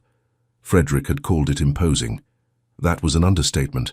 The house sprawled across the horizon, a vast collection of turrets and wings and windows that gleamed like watching eyes. It was beautiful in the way a fortress was beautiful, proud, unyielding, built to endure. Amelia's breath caught. This was to be her home. These walls, these windows, this impossible weight of history. She had gone from a cottage with peeling paint to a place that housed centuries. "It's enormous," she whispered. Frederick followed her gaze. "It's a prison dressed as a palace," he said. Then, softer, "But perhaps we can make it something else." The carriage rolled to a stop before the main entrance. Servants appeared as if summoned by invisible signals, footmen in livery, a housekeeper in black, a butler whose expression suggested he had seen everything and been impressed by none of it. They lined up with military precision, waiting. Frederick descended first, then turned to offer Amelia his hand. She took it, her fingers closing around his, and stepped down onto gravel that crunched beneath her worn boots. Every eye fixed on her. She felt their assessment like a physical touch, taking in her plain dress, her lack of jewels, her utter unsuitability. She lifted her chin and met their stares. Frederick did not release her hand. Instead, he turned to the assembled staff and spoke with clear authority. "This is Amelia Hartwood. As of this afternoon, she is my wife and your Duchess. You will accord her every respect and courtesy due to her position. Is that understood?" A ripple of shock passed through the servants, quickly suppressed into professional blankness. The housekeeper, a woman of perhaps 50 with sharp features and sharper eyes, curtsied deeply. "Your Grace," she said to Amelia, and the title sounded strange applied to her. "Welcome to Valemont. I am Mrs. Bridges, the housekeeper. If you require anything—" "She will require chambers prepared," Frederick interrupted. "The Duchess's suite, and a lady's maid assigned to her service immediately." Mrs. Bridges's expression flickered with something Surprise, perhaps calculation, but she nodded. "Of course, Your Grace. At once." They were ushered inside, and Amelia's first impression of Valamont's interior was one of overwhelming grandeur. The entrance hall soared 2 stories high, with a staircase that split and curved like wings. Portraits lined the walls, generations of Halstons staring down with varying degrees of severity. Marble gleamed underfoot. Light poured through tall windows and shattered into rainbows against crystal chandeliers. It was magnificent. It was terrifying. Frederick led her through the hall and into a smaller drawing room where a fire had already been lit. He closed the door behind them, and for the first time since the inn they were alone. Amelia sank into a chair, suddenly exhausted. The day had been a torrent of decisions and ceremonies and revelations, and now she sat in a palace wearing a dead duchess's ring. Frederick poured brandy from a decanter and handed her a glass. "Drink," he said. She did, and the burn of it steadied her. "I know this is overwhelming," Frederick said, sitting across from her, "but you will have time to learn. Mrs. Bridges is efficient. The staff will help you." Amelia looked at him. "And you?" "I will help you," he said, "as much as I can." A knock sounded before Amelia could respond. Frederick's expression tightened. "Enter." The door opened to reveal a man in his 50s, with Frederick's height, but none of his restraint. His face was florid with anger, his eyes bright with it. He strode into the room as though he owned it, which in a sense he believed he did, or should have. "What?" the man demanded without preamble. "Have you done?" Frederick rose slowly, and Amelia saw his entire demeanor shift into something colder, harder. "Uncle Richard," he said, "how kind of you to welcome my wife." The man, Richard Halston, turned his glare on Amelia. She forced herself not to flinch. "Your wife," Richard repeated, voice dripping with contempt. "This is your wife? A nobody from nowhere, married in secret like a criminal?" "Mind your tone," Frederick said, and steel entered his voice. Richard ignored him, advancing on Amelia. "Who are you? What family? What dowry?" Amelia rose, refusing to be looked down upon. "I am Amelia Hartwood," she said clearly. "My family is respectable but without fortune. I bring no dowry. And yes, I married your nephew today." Richard's face purpled. "You little—" "Uncle," Frederick cut in, stepping between them. "You will speak to my wife with respect, or you will not speak at all." Richard whirled on him. "Do you have any idea what you've done? The Ashfords will withdraw. The alliance, everything we negotiated, was never mine to negotiate," Frederick said coldly. "I am the Duke of Valemont, not you, and I will marry whom I choose." "You have no choice," Richard roared. "You have debts, responsibilities. You cannot simply—" "I can," Frederick said, "and I have." The two men faced each other, and Amelia saw the years of resentment and control coiled between them. Richard had clearly expected to manage Frederick like a business, to arrange his life according to profit and propriety. Frederick's rebellion, sudden, absolute, had upended everything. "Catherine Ashford was perfect," Richard hissed. "Wealthy, connected, willing. Willing because she had no more choice than I did," Frederick shot back. "And I will not trap someone in a marriage I despise simply to ease your political games." Richard's eyes narrowed. "Is that what this is? A tantrum?" Frederick's control cracked just slightly. "It is a marriage. Legal, binding, and final. Now leave my house." "Your house?" Richard's laugh was ugly. "This house stands because of my management and my inheritance," Frederick said, "which you will continue to respect unless you wish to be removed from your position as trustee." The threat hung in the air. Richard's face went from purple to pale. He stared at Frederick as though seeing him for the first time, as though the nephew he had controlled had suddenly grown teeth. "You will regret this," Richard said finally, voice low and venomous. "Both of you." He turned and strode from the room, slamming the door behind him hard enough to make the chandelier tremble. Silence rushed in like floodwater. Amelia sat down again, her legs unsteady. Frederick remained standing, staring at the door as though his uncle might return. "I am sorry," he said without looking at her. "For what?" Amelia asked. For that, for what is to come. He turned, and she saw the strain in his face. Richard will make this as difficult as possible, and he is not the only one. There will be whispers, accusations. They will question your character, your motives. They will do what people always do, Amelia interrupted. They will talk. Let them. Frederick stared at her. You are remarkably calm. I am terrified, Amelia corrected, but I have learned that fear does not excuse inaction. If I am to be your wife, I will be her completely. I will learn what I must learn. I will face who I must face. She lifted her chin. And I will not apologize for existing. Something in Frederick's expression softened, and he crossed to her, kneeling so they were at eye level. He took her hand, the one with the ring, and held it carefully. You are stronger than I deserve, he said quietly. Amelia's throat tightened. You do not know me well enough to say that. Then I will learn, he replied, as you will learn this place. Together. The word hung between them. Together. It was the first time either had spoken it with something resembling hope. A softer knock came, and Mrs. Bridges entered with a young woman trailing behind her. Your Grace, the housekeeper said to Amelia, this is Mary. She will serve as your lady's maid. Your chambers are ready when you wish to retire. Amelia looked at the girl, barely 20, wide-eyed and nervous, and felt a surge of sympathy. Mary was likely as overwhelmed as Amelia herself. Thank you, Mrs. Bridges, Amelia said, trying the words on. And thank you, Mary. The girl curtsied so deeply she nearly toppled. Amelia suppressed a smile. Frederick rose, helping Amelia to her feet. I will have dinner sent to your rooms, he said. You should rest. Amelia realized with a start that he was giving her space, permission not to face the demands of this new life all at once. It was a kindness she had not expected. And you? She asked. I have letters to write, he said. Announcements to make, damage to contain. A wry smile. The work of disappointing people.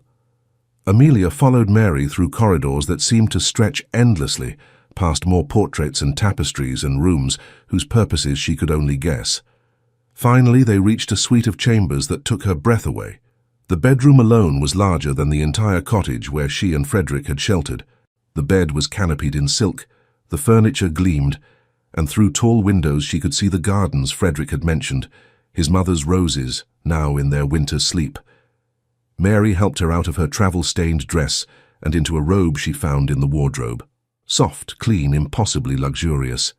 A bath was drawn and Amelia sank into water so hot it made her gasp. She scrubbed away the road, the rain, the last traces of the woman she had been yesterday. When she emerged, wrapped in the robe, Mary was laying out a nightgown, fine linen with lace at the cuffs. Will His Grace be joining you, Your Grace? Mary asked, and there was no judgment in the question, only careful neutrality. Amelia's cheeks warmed. She had not thought that far. She and Frederick were married, yes, but the marriage had been practical, defensive. The question of intimacy, of what was expected, hovered unspoken. I do not know, Amelia admitted.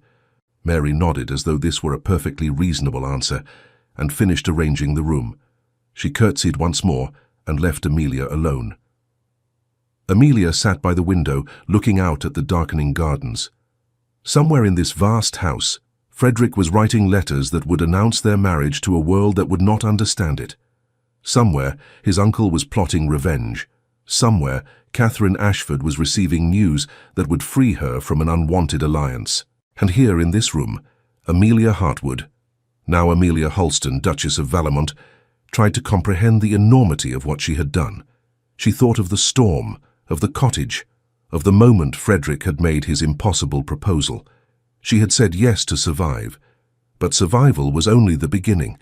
A soft knock drew her from her thoughts. She rose, heart suddenly pounding, and opened the door. Frederick stood in the corridor, still dressed but looking even more exhausted than before. I should have asked earlier, he said, but may I come in? Amelia stepped aside and he entered, his presence making the enormous room feel smaller. He stopped near the fireplace, hands clasped behind his back, in a posture that suggested restraint.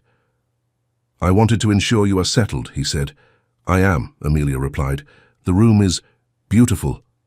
"It was my mother's," Frederick said. That is, I hoped you would not mind." Amelia looked at him, at the way he held himself so carefully, and understood.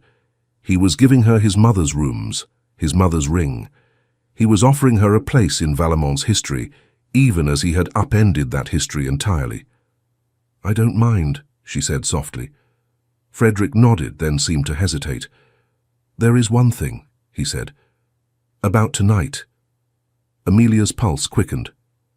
"I will not—" He stopped, then started again. "Our marriage was made out of necessity. I will not presume upon you. You have your chambers, I have mine. When, if anything more is to occur between us, it will be your choice." The careful formality of it, the way he granted her autonomy even now, made Amelia's eyes sting. "Thank you," she whispered. He inclined his head. "I will leave you to rest.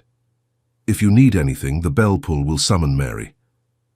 He turned to go, but Amelia found herself speaking before she could think better of it. "Frederick," he paused, looking back.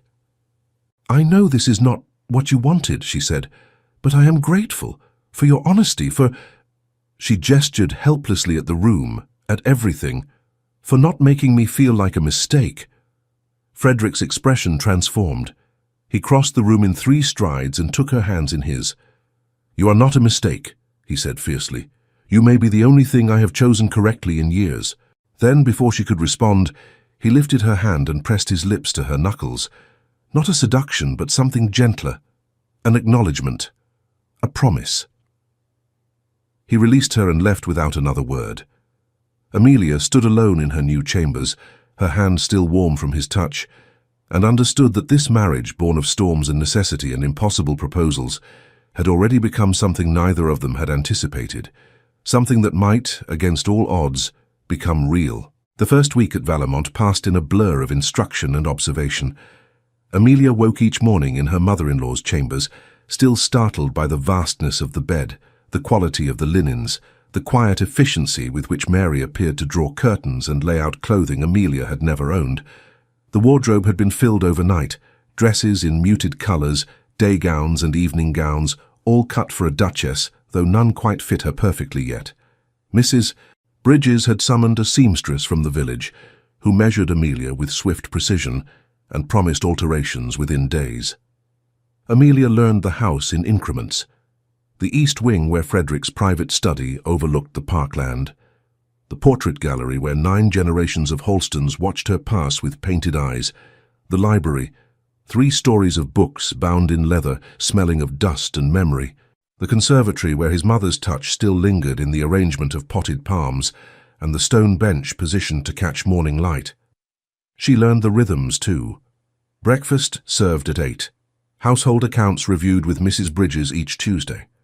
The staff's deference that was really assessment, waiting to see if the new Duchess would prove worthy of their loyalty. She felt their eyes constantly, measuring her against the woman who should have stood in her place. Wealthy Catherine Ashford, with her impeccable lineage and substantial dowry. Frederick kept his word about honesty. Each evening, they dined together in the smaller dining room rather than the cavernous formal one that could seat 40. He told her about the estate's business, the tenant disputes, the drainage problems in the South Fields, the negotiations with neighbouring landowners. He asked her opinion, which surprised her at first, then moved her. He listened when she spoke, as though her thoughts mattered even when she had no expertise to offer. But they remained careful with each other. Polite. They had not yet learned how to be alone together, without the armour of courtesy.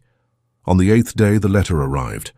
Amelia was in the morning room with Mrs. Bridges, reviewing menus, when Mary appeared with a silver tray. "A letter for you, Your Grace," the girl said, her expression carefully neutral. "From London."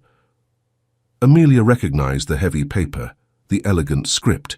Her stomach tightened as she broke the seal. The letter was from Lady Catherine Ashford herself. "Your Grace, I trust this finds you settled at Valamont. I write not with anger, as you might expect, but with gratitude. Your marriage to the Duke has freed me from an obligation I dreaded, and provided my family with a graceful exit from an alliance neither party truly desired. That said, London is less charitable.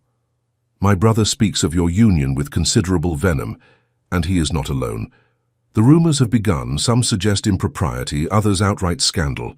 You will face these whispers when you come to town, as you inevitably must. I thought it fair to warn you. I also write to say this. Frederick Halston is not an easy man, but he is a good one. He deserves someone who will stand beside him rather than merely tolerate him for his title. I hope you prove to be that someone. With unexpected solidarity, Catherine Ashford.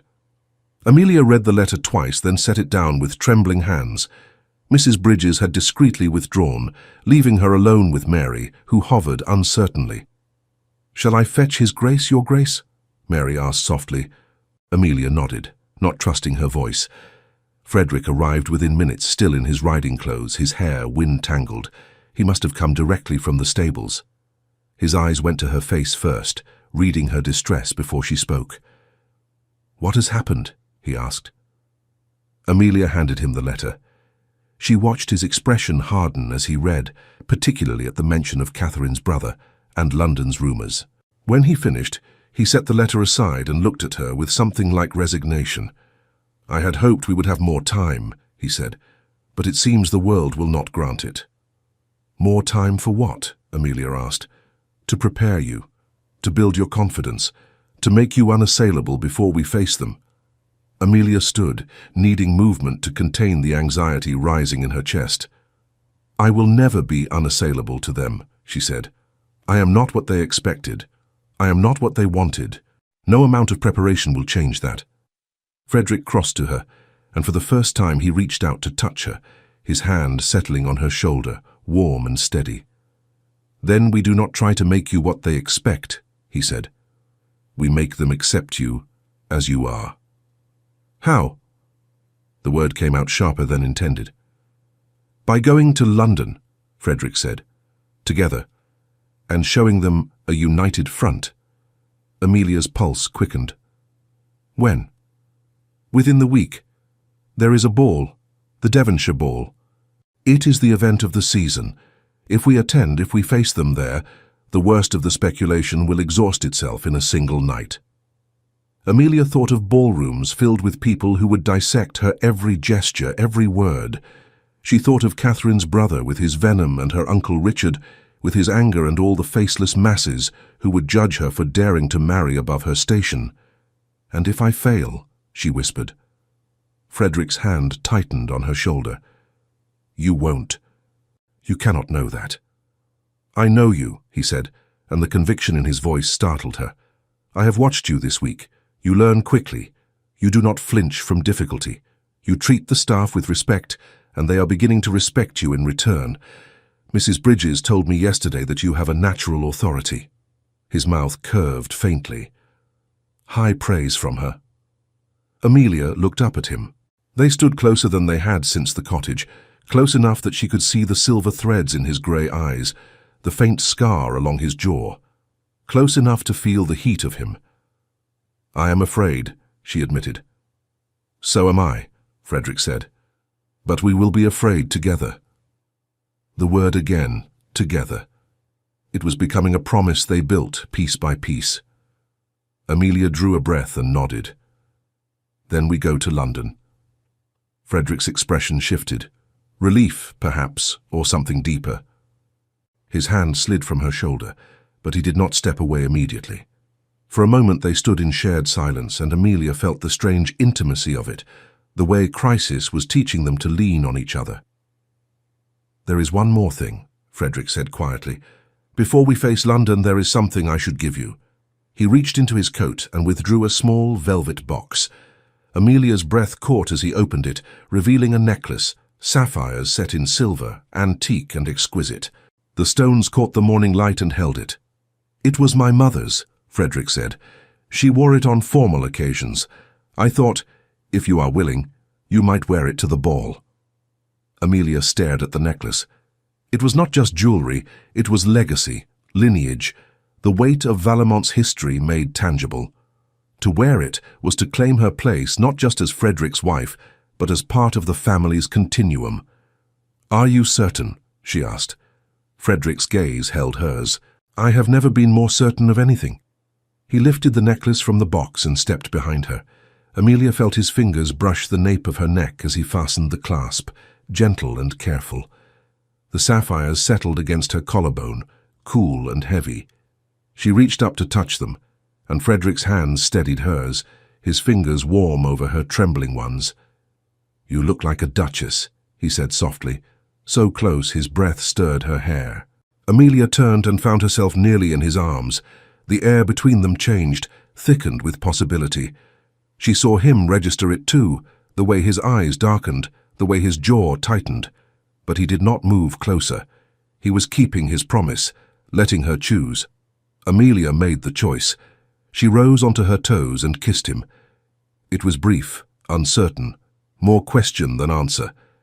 But Frederick responded immediately, his arms coming around her, his mouth warm and sure against hers.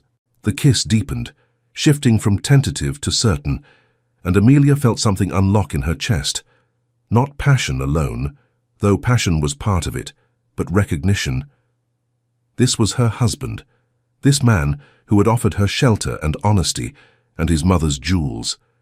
This man who was afraid alongside her. When they broke apart, both were breathing unevenly. Frederick rested his forehead against hers, his hands still at her waist. "Amelia," he said, and her name in his voice sounded like discovery. "I know," she whispered, though she was not entirely sure what she knew, only that something had shifted between them, from alliance to something unmistakably real. A discreet cough from the doorway broke the moment. Mrs. Bridges stood there, her expression carefully blank, though Amelia suspected she had seen everything. "Forgive the interruption, Your Graces," the housekeeper said, "but the seamstress has arrived with the finished gowns." Frederick stepped back, smoothing his coat, his composure reasserting itself, though his eyes remained warm. "Thank you, Mrs. Bridges," he said. "We will be along shortly." When the housekeeper withdrew, Frederick turned back to Amelia. "We should attend to the gowns," he said. "You will need appropriate attire for London." Amelia nodded, though she felt unsteady, as if the ground had tilted. She touched the sapphires again, needing something solid to anchor her. "Frederick," she said. He paused, waiting. "I am glad I married you," she said, and meant it. His smile, when it came, transformed his entire face. "I am glad I asked," he replied. The preparation for London consumed the next days. Amelia was fitted for gowns in silk and satin, colours deeper and richer than she had ever worn. She practiced dancing with Frederick in the ballroom, learning the steps she had once known but forgotten through disuse. He was a patient teacher, guiding her through waltzes and reels, his hand steady at her waist. "You are thinking too much," he told her, as she stumbled over a turn. "I cannot help it," Amelia replied. "There will be hundreds watching." "Then watch me instead," Frederick said. "Ignore them. Let them fade. It is only us." She tried, and found that when she focused on him, on the pressure of his hand, the rhythm of his steps, the anxiety receded. They moved together with increasing ease, and by the third evening, Mrs. Bridges, watching from the doorway, declared them more than adequate. Frederick also insisted Amelia learn the key players they would encounter. He spent evenings detailing London's social hierarchy, naming the families who mattered and those who merely thought they did. He described Catherine's brother, Lord Edmund Ashford, ambitious and cruel, prone to nursing grievances. He warned her about the gossip columnists who would be watching for scandal. He armed her with knowledge, the way one might arm a soldier before battle. "You make it sound like war," Amelia said one night over dinner. "It is war," Frederick replied, "only fought with smiles and insinuation instead of swords." On the morning of their departure, Amelia stood in her chambers while Mary arranged her hair. The girl had grown more comfortable over the days, offering small observations about the household, teaching Amelia the unspoken rules of Valamont's rhythms. Now she met Amelia's eyes in the mirror with something like sympathy. "You will do splendidly, Your Grace," Mary said. "His Grace would not take you if he did not believe it." Amelia smiled, though nerves fluttered in her stomach. "I hope you are right." The journey to London took most of the day. Amelia and Frederick travelled in the large carriage, graves accompanying them along with Mary and Frederick's valet. They stopped once at an inn for refreshment, and Amelia noticed how the innkeeper treated Frederick with obsequious deference and eyed her with barely concealed curiosity. Word of their marriage had clearly spread. As the carriage approached London, the landscape transformed from countryside to city. Narrow streets crowding with traffic, buildings pressing close, the smell of smoke and humanity thick in the air. Amelia had been to London before, but always as a visitor of modest means, staying in cheap lodgings and moving through spaces where she would not be noticed. Now she arrived as a duchess, and the city felt different, more predatory. The Valemont townhouse stood in Mayfair, an elegant four-story structure that spoke of old money and older privilege. Servants lined up to greet them, and Amelia endured another round of scrutiny as Frederick introduced her. The housekeeper here, a severe woman named Mrs. Aldridge, curtsied with precision and led Amelia upstairs to chambers that rivaled Valemont's in luxury. "The ball is tomorrow evening, Your Grace," Mrs. Aldridge said. "If there is anything you require—" "Nothing for now," Amelia said, though her mind raced with 100 needs she could not name. That night, lying alone in the unfamiliar bed, Amelia could not sleep. She heard the city outside, the rattle of carriages, the distant shouts, the ceaseless hum of life that never quieted. She thought of the ballroom that awaited her, the faces that would judge her, the whispers that would follow. A soft knock came at the connecting door, the door that led to Frederick's chambers. She sat up as it opened, and Frederick appeared, dressed in a banyan, his hair loose around his face. "I saw your light," he said. "You cannot sleep." "No," Amelia admitted. He crossed the room and sat on the edge of her bed, careful to maintain distance yet offering presence. "Tell me what you are thinking," he said. Amelia drew her knees up, wrapping her arms around them. "I am thinking that tomorrow night I will be unveiled before people who already hate me. I am thinking that I do not know how to be what they expect. I am thinking—" She stopped, voice breaking slightly. "I am thinking I may fail you." Frederick reached out and took her hand, threading his fingers through hers. "You could never fail me," he said. "But even if you stumbled, even if you said the wrong thing or wore the wrong dress or committed some unforgivable breach of etiquette, I would still be proud to stand beside you." Amelia's eyes stung. "Why?" "Because you are brave," Frederick said simply. "You married a stranger to survive. You walked into Valemont and faced my uncle without flinching. You learned an entirely new life in a matter of days. That is not failure, Amelia. That is courage." She looked at their joined hands, hers smaller, rougher from years of managing without servants. His larger, bearing a ducal signet that represented power she could barely fathom. Yet in this moment, they were simply two people clinging to each other in the dark. "I am not brave," she whispered. "I am terrified." "Bravery is not the absence of fear," Frederick said. "It is action despite it." He lifted her hand and kissed her palm, the gesture intimate and tender. Then, without asking, he shifted to sit beside her against the headboard, his arm settling around her shoulders. Amelia leaned into him, grateful for the solid warmth of his presence. They sat like that for a long time, not speaking, simply breathing in tandem. Gradually, Amelia felt the knot of anxiety in her chest loosen. She would face tomorrow because she had to, but she would not face it alone. "Stay," she said quietly. Frederick went still. "Amelia, not for... I only mean..." She struggled for words. "I do not want to be alone tonight." He understood. His arm tightened around her. "Then I will stay." They lay down together, still fully clothed, still careful. Frederick held her as sleep finally came to claim her. And when Amelia woke in the grey morning light, she found him still there, his breathing deep and even, his face softened by rest. She studied him in the quiet, this man who had become her husband, her ally, and now something more than either. She reached up and touched his face, tracing the line of his jaw, and his eyes opened, meeting hers. "Good morning," he murmured. "Good morning," she replied. He smiled, and it was the smile of a man waking beside someone he wanted to wake beside. Then reality reasserted itself, and he sat up, running a hand through his disordered hair. "Tonight," he said. Tonight, Amelia agreed. They spent the day in preparation. Amelia bathed, her hair washed and arranged in an elaborate style that took Mary 2 hours to perfect.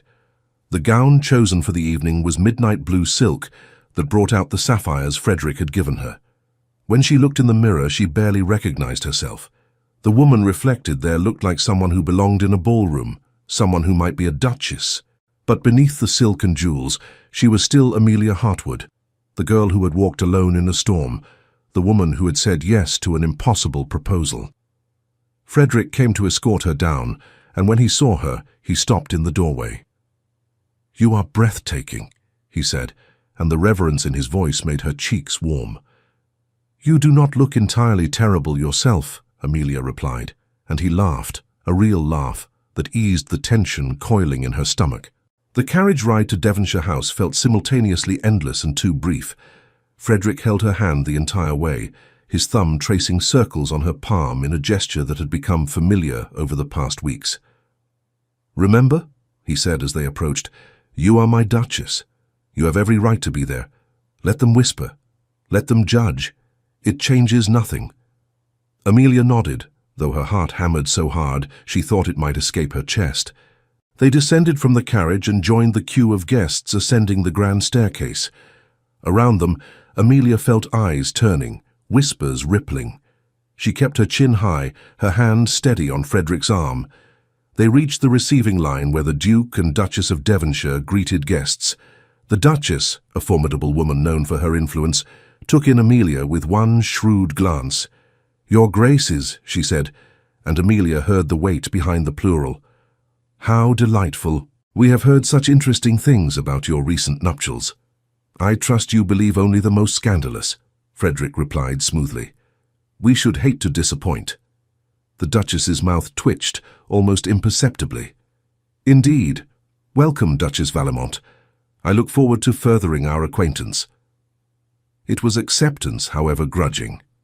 Amelia murmured her thanks, and they moved into the ballroom. The space took Amelia's breath away. Chandeliers blazed overhead, casting golden light across hundreds of guests in silks and jewels.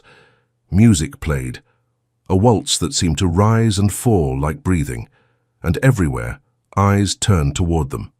Frederick led her through the room with unhurried grace. He introduced her to lords and ladies, whose names she tried desperately to remember. Some were kind, others coldly polite. A few cut them entirely, turning away with deliberate rudeness. Each slight landed like a small blow, but Frederick's hand remained steady at her back, anchoring her. Then they encountered Lord Edmund Ashford. He stood near the refreshment table with a cluster of young men who fell silent as Frederick and Amelia approached. Edmund was perhaps 35, handsome in a cruel way, with his sister Catherine's colouring but none of her grace. His eyes raked over Amelia with open contempt. "Vallemont," he said, not bothering with courtesy, "and the infamous new Duchess. How fortuitous to encounter you." "Ashford," Frederick replied, voice flat. Edmund's smile was all teeth. "I must congratulate you on your hasty marriage.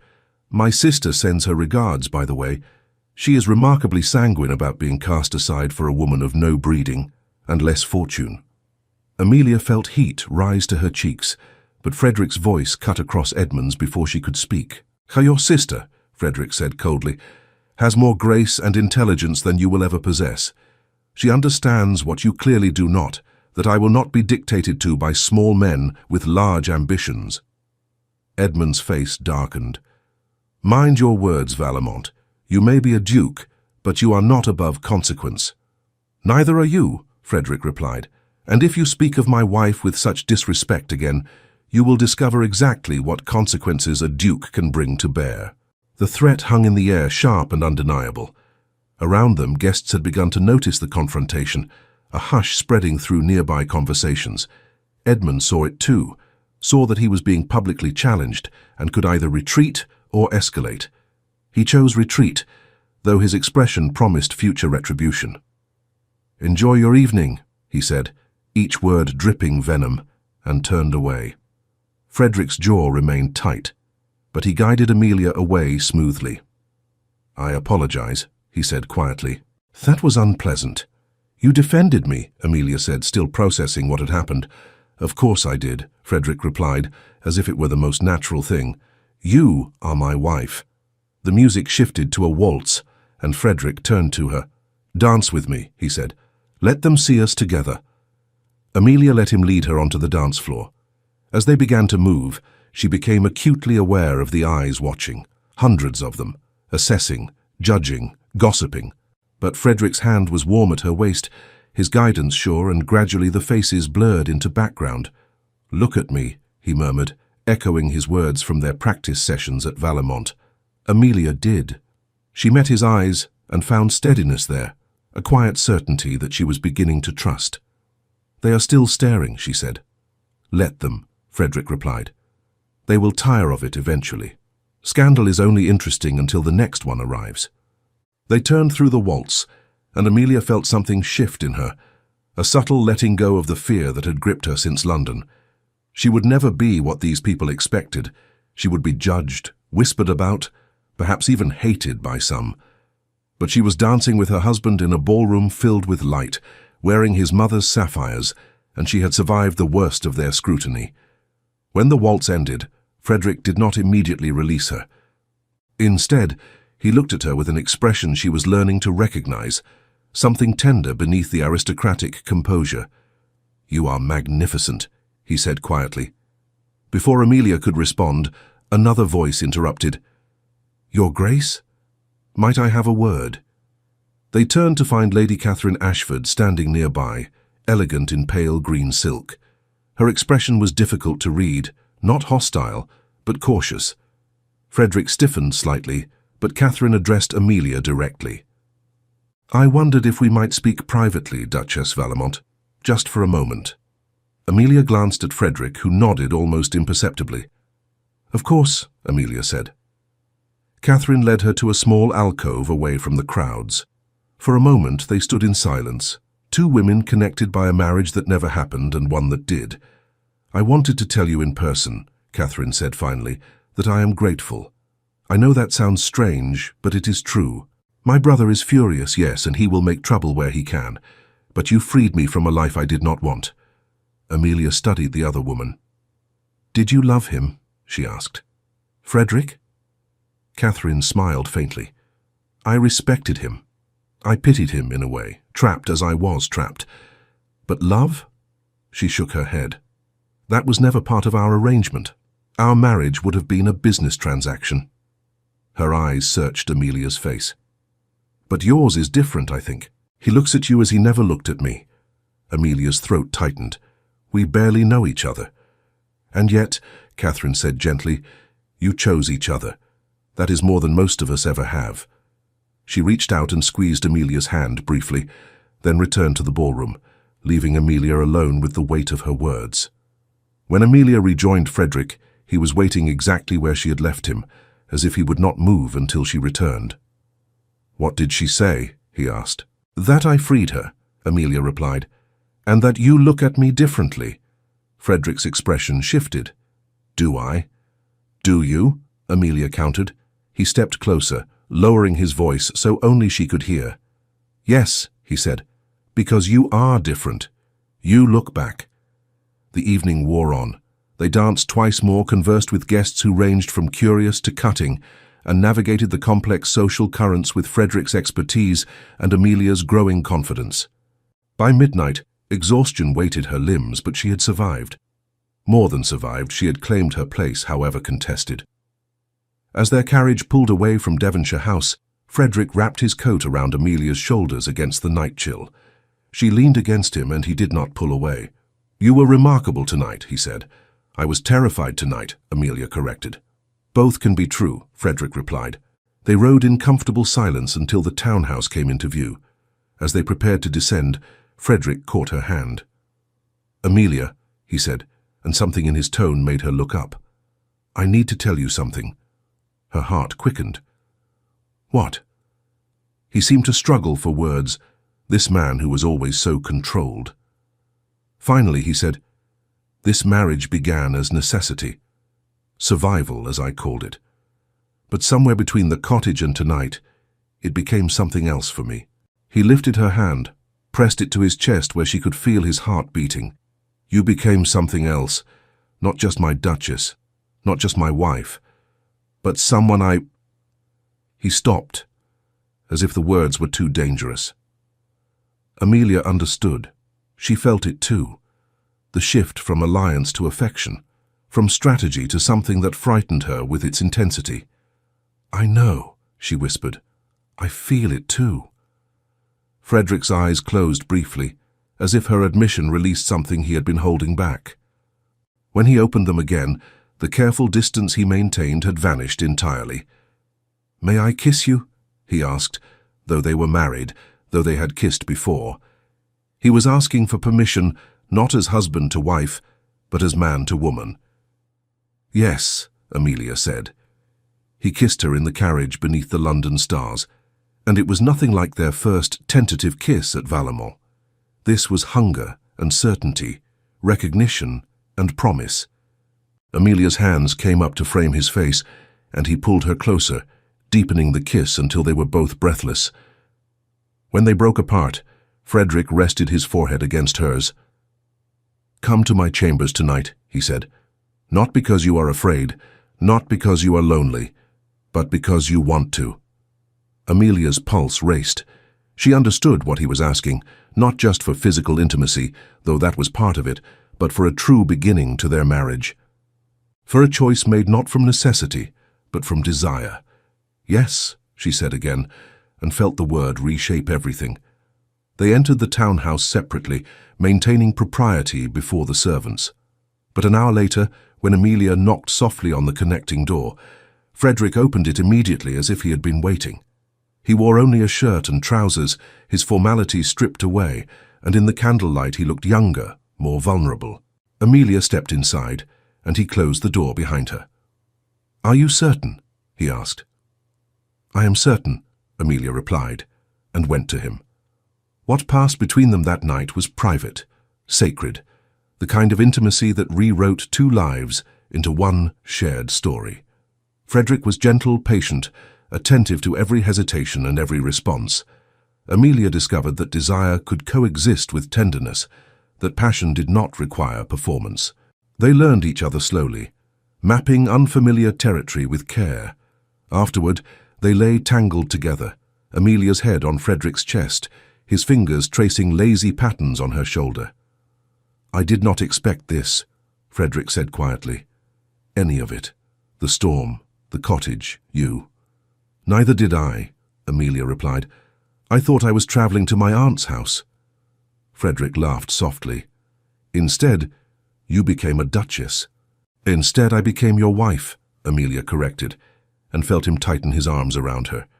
They fell asleep like that, and when morning came, Amelia woke to find Frederick watching her with an expression that made her chest ache, not with pain, but with fullness, with the recognition of something she had stopped believing possible. "I think I am falling in love with you," he said, as if the confession had been waiting all night. Amelia reached up and cupped his face. "I think I fell in love with you the night you made your impossible proposal." Frederick kissed her, slow and deep, and when they finally rose to face the day, they did so as something they had not been before, a true partnership, chosen and real. The weeks that followed were not easy. Lord Edmund continued to spread rumours. Uncle Richard remained hostile. Society's whispers persisted, though they gradually lost their venom as newer scandals emerged to capture attention. But Frederick and Amelia faced each challenge together, learning the rhythm of marriage, negotiating the balance between public duty and private truth. They returned to Valemont in early spring, and Amelia discovered the gardens coming to life, her mother-in-law's roses unfurling in shades of pink and cream. She walked the paths with Frederick, planning additions and changes, claiming the space as her own. Mrs. Bridges reported that the staff had accepted her fully. Mary confided that the housemaids spoke of her with respect. Tenants began bringing their concerns to her, as well as to Frederick, recognizing her authority. One evening, as they sat in the library with Frederick reading correspondence and Amelia reviewing household accounts, he looked up suddenly. "Do you regret it?" he asked. "Saying yes that night?" Amelia set down her pen and met his eyes. "No," she said. Do you regret asking? Never, Frederick replied. Though I regret that I cannot remember the exact moment I fell in love with you, I think it happened gradually, then all at once. Amelia smiled. I can tell you the moment for me. When? When you knelt in the cottage and asked if I wanted to leave, she said. You gave me a choice when you could have demanded. That was when I knew you were someone I could love. Frederick crossed to her and pulled her into his arms. They stood like that in the library's warm light, two people who had been strangers a few months ago, and were now the center of each other's lives. The storm brought us together, Frederick murmured into her hair. The storm gave us shelter, Amelia replied. We did the rest. Years would pass. They would face more challenges, financial pressures, social obligations, the eventual birth of children who would carry Valemont into the next generation. But they would face everything together, building a marriage not on necessity, but on the foundation they had forged in a cottage during a storm and strengthened through honesty, courage, and the decision to choose each other every day. Some storms did not pass. They rewrote lives. They transformed destinies. And in the case of Frederick Halston, Duke of Valemont, and Amelia Hartwood, who became his Duchess, the storm had not destroyed them. It had made them whole. Dear friends, if this story touched your heart the way Amelia and Frederick's journey touched mine in the telling, I would be so grateful if you would take a moment to subscribe to Echoes of Romance. Your support means the world. It allows us to keep bringing you stories of love that endures, courage that transforms, and the kind of romance that reminds us why we believe in happy endings. Please leave a comment sharing your thoughts about Amelia and Frederick's story. Give this video a like if you enjoyed it, and activate the notification bell so you never miss a new tale. Until we meet again in the next story, may you find your own kind of shelter in life's storms.